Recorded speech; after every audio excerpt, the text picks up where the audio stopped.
नमस्कार मंडळी, मी स्नेहल। आज आपण उपवासाचे साबुदाणा बटाट्याचे पळी पापड कसे बनवायचे ते पाहणार आहे। तुम्ही इथे हे पापड पाहू शकता, अगदी दुपटीने फुलला आहे आणि खुसखुशीत देखील खूप झाला आहे।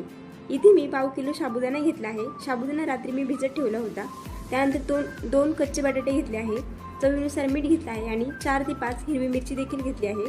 त्याचा मी बारीक ठेचा करून घेतला आहे। सर्वप्रथम एक जाड बुडाचं पातेलं आपल्याला घ्यायचं आहे। स्टीलच्या ऐवजी तुम्ही इथे ॲल्युमिनियमचं पातेलं घेतलं तरी चालेल। त्यामध्ये मी 1 तांब्या पाणी घेते। पाणी गरम करून घ्यायचं आहे आपल्याला। त्यात चवीनुसार मीठ टाकायचं आणि घेतलेला हिरवी मिरचीचा ठेचा टाकायचा आहे व 2 ते 3 मिनिटं पाण्याला पुन्हा उकळी काढून घ्यायची। त्यानंतर घेतलेला साबुदाणा टाकून घ्यायचा आणि मिक्स करून घ्यायचा आहे। हा आपल्याला झाकण न ठेवताच 10 मिनिटांसाठी शिजवून घ्यायचा आहे। 10 मिनिटांनंतर आपण जे 2 कच्चे बटाटे घेतले होते ते किसून टाकायचे आहे।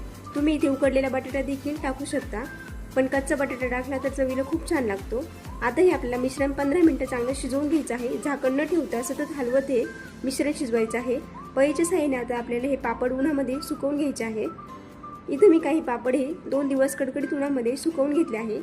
पापड तुम्हाला मी आता तळून दाखवते।